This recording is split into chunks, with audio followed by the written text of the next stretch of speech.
FIR అయిందా sir అంటే లేదన్న. మళ్ళీ వాళ్ళు వస్తారు ఉండని చెప్పేసి కూర్చోబెట్టిండు వినోద్ కుమార్ సార్. మళ్ళీ బయటే కూర్చున్నా. ఆ రోజు 9 వరకు ఉన్నాం నైట్. ఆ రోజు కూడా ఇంటికి వచ్చిన 9 వరకు ఉండి వాళ్ళు వెళ్ళమన్నాడు. ఇంటికి వచ్చేసిన తర్వాత వాళ్ళకి మళ్ళీ ఫోన్ చేసిండు. అంత మాత్రం ఇంటికి పోగానే ఫోన్ చేసిండు ఎస్ఐ. ఫోన్ చేసి వాళ్ళు వచ్చి రమ్మని చెప్పారు. మళ్ళీ వెళ్ళినాం సార్, నేను మా చెల్లె. వెళ్ళిన తర్వాత వాళ్ళకి అప్పటికి వాళ్ళు మాట్లాడుకుంటున్నారు.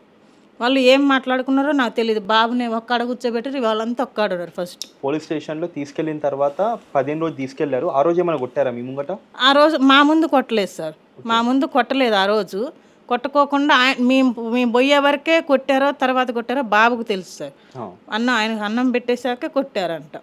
అయితే అప్పుడు మా దగ్గరికి రానివ్వట్లేదు. బాబు మాకు చెప్పలేదు ఏమి. లాకప్ లో ఉన్నాడా బాబు, లేకపోతే బయట అక్కడ స్టేజ్ మీద కూర్చోబెట్టారా? బయట కూర్చోబెట్టారు సార్. అక్కడ ముందు కూర్చోబెట్టి టేబుల్ పక్కన కూర్చోబెట్టారు. నేను మా చెల్లి వెళ్ళిన తర్వాత వాళ్ళకి వెళ్ళాక బాబును కూడా దగ్గర పిలిచారు. వాళ్ళ అన్నదమ్ములు ఉన్నారు, ముగ్గురు. వాళ్ళ అన్నదమ్ములు కూర్చొని ఉన్నారు. వేరే ఒక పిల్లోని తీసుకొచ్చారు.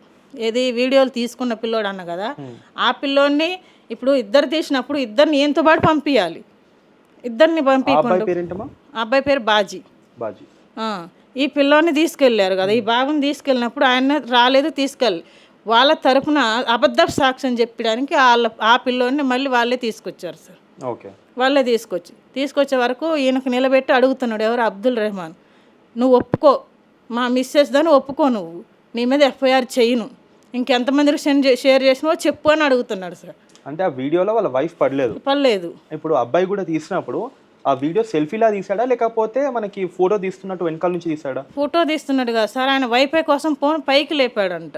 పైకి లేపగానే అక్కడ ఇంటర్ ఉంది, అటు గోడ పక్కన అటు వైఫై కోసం అటు పక్కకి ఎత్తుతారు చెయ్యి. అట్లా ఎత్తేటప్పుడు అక్కడే కిటికీ ఒకటి ఉంది. ఫ్రంట్ క్యామ్ నుంచి రికార్డ్ అయిందా, వెనకాల క్యామ్ నుంచి రికార్డ్ అయిందా? వెనకాల కెమెరా నుంచి అయిపోయింది. అయితే తీసిన తర్వాత అది అప్పుడు అంటుండ ఆయన, మా మిస్సెస్ దాన్ని ఒప్పుకో, నీ మీద ఎఫ్ఐఆర్ ఉండదు, కేసు ఉండదు, ఇక్కడ నుంచే నువ్వు ఇంటికి వెళ్ళిపోవచ్చు అని అంటున్నాడు. బాబే అన్నా, నేను తీయలేదు అంకుల్, నీది ఒక్కడితే, అది కూడా పొరపాటున వచ్చింది అంకుల్, సారీ, నేను కావాలని చేయలేదు అంకుల్ అని చెప్పేసి బాబు అన్నాడు.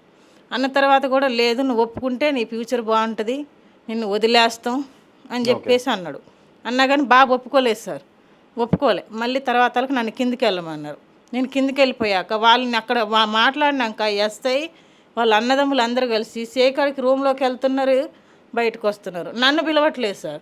మరి ఇప్పుడు బాబు తప్పు చేసిండు కదా, నేను 2 రోజుల నుంచి తిరుగుతున్నా, నాకు పిలిచి చెప్పాలి కదా సిఐ కూడా.